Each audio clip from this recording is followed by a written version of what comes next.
episode of the Tia B Show. You guys, are we loving it or are we loving it? How did you guys like the last episode with Kelsey Anderson? Wasn't she amazing? So amazing. Everybody, round of applause for Kelsey. We love it. Anyways, today I have an awesome new guest for you guys that I know that you guys will fall in love with and be so excited to hear from her stories. Remember that everybody's story is different and everybody has an opportunity to share and that we are able to learn and grow from. All right, without further ado, we're going to bring out our new guest. Can I get a what?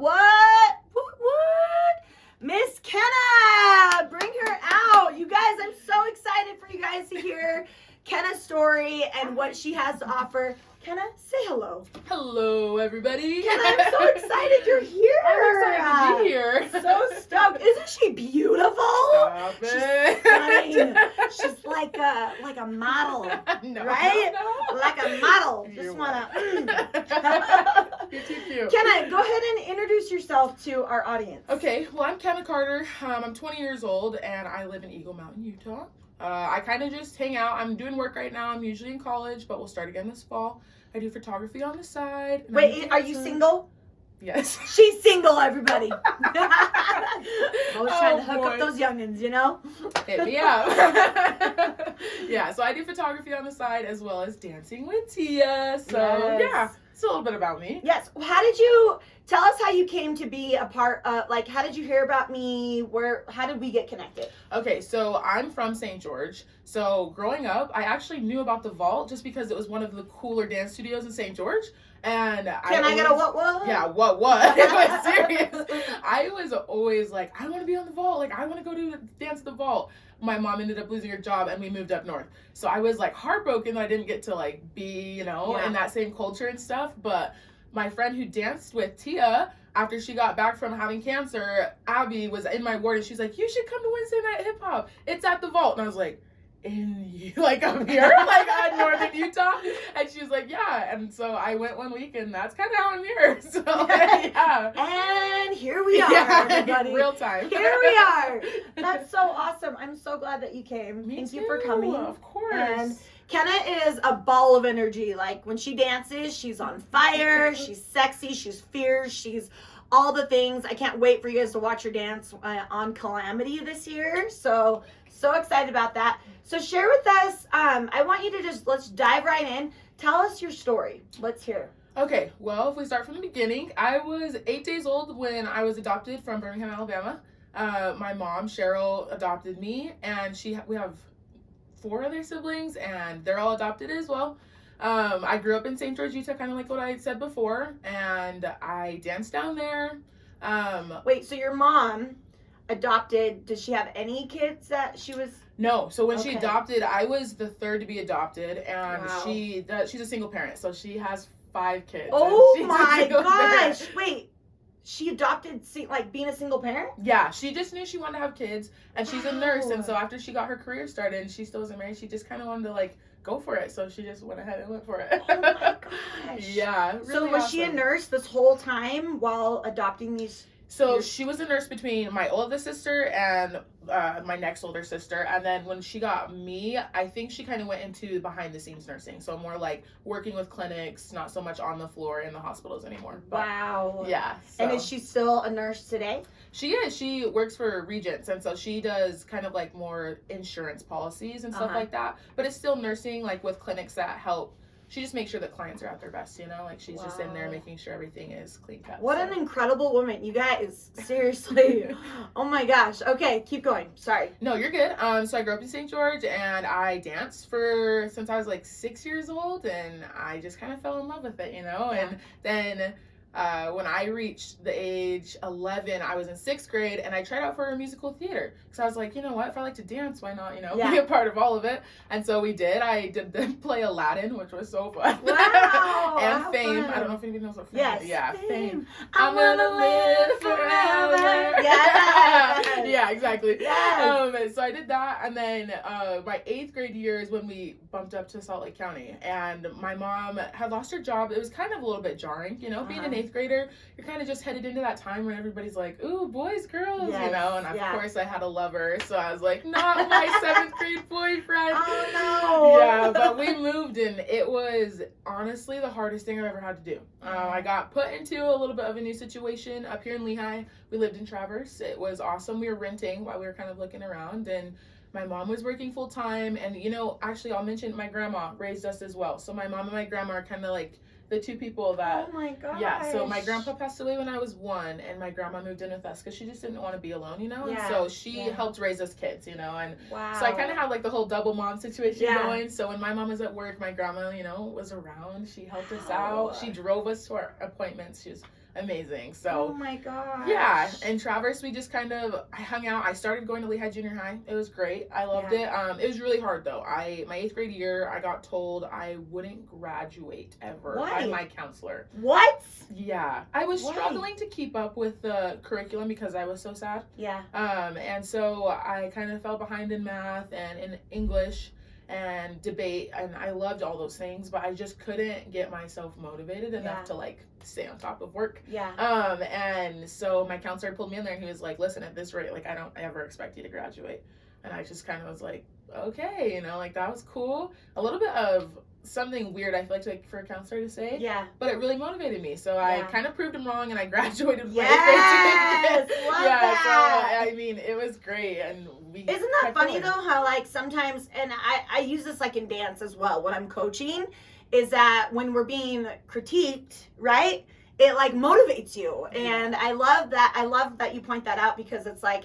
Not always is a bad, like when someone says something to you like that, is it a bad thing? Right. It actually pushes us and makes us want to be better. And it made it sweeter for me to get to that point. Oh, totally. Yeah. So, I mean, 8th grade came and went, and 9th grade started. We went into high school. They built Skyridge, and I was like, we moved to Eagle Mountain. We built a house in Eagle Mountain, and my mom was like, do you want to go to Skyridge still? And I mean, I'd already gone through one transition, so I decided, I was like, I don't want to go through another, Yeah. And so I stayed at Skyridge, and we drove in every day, 30 minutes in the morning. My mom's a trooper. Wow. Drove me in every day. Yeah. Your mom, I need to meet her. I know, she's crazy. Sharif was crazy. She's incredible.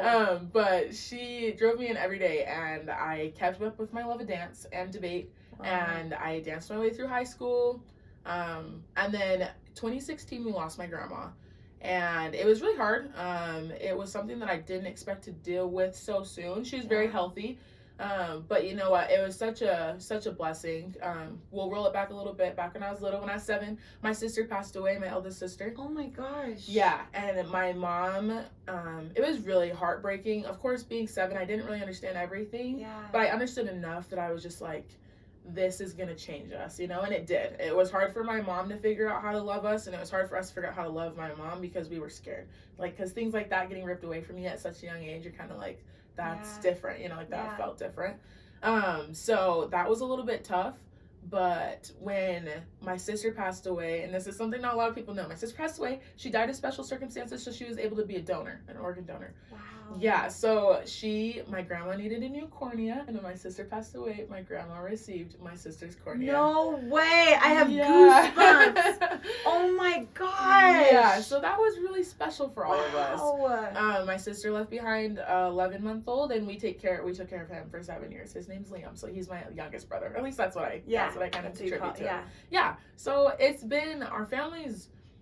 It's kind of a mixing pot. That's what kind of like we call it, like a checkerboard family. We just have a lot of different and diverse things that have happened, and I've been introduced to a lot of, I feel like, loss in my life, but that makes everything that I have right now so much sweeter. Yeah. So yeah, I don't know, kind of crazy. That's incredible. Like your mom, your grandma, your sister passing, like everything. I mean, I feel like, don't you feel like those moments though mold you into just like a stronger, a little bit better human being? Like, and it gives you perspective in life. Totally, right? Totally, it does. The perspective I've been given is just, I really love it, and I've learned to love it because it wasn't easy at first. You know, when you lose somebody, you're really angry. And I was angry for a long time, and then I realized being angry didn't get me anywhere. So I kind of changed it into just being grateful, because you never know how long you have with somebody. So I just was I loved cherishing the moments that I had with everybody in my family. So wow. Yeah. Wow. Is she amazing or what? Holy crap. That is so, I love hearing your story. Okay, but quickly, we're going to take a dance break. So everybody jump up. Oh no. Yeah, we got to get up because this wouldn't be a T&B show. We ain't got music, so we're going to dance to the own beat of our drums. Hey, hey, hey, hey, hey, hey. She said get up out of your seat. Don't be a little beat. Yeah, that's right. Yeah, that's right. That's right. Say ooh, la la. Say la la. Say ooh, la la. Hey. Hey. I know. One day I'll get music. I'll get some free copyrighted music. Okay, guys, we are back with Kenna. Thank you for getting up and dancing with us. So, Kenna, I want to know, what moment do you feel like made you the strongest? In my life? Uh-huh. When we lost my grandma. Uh-huh. We lost her on Christmas Eve. It's very unexpected, and she's super healthy, like I was like saying. She was just like a cornerstone, you know? Mm-hmm. Something that really made up our foundation as a family.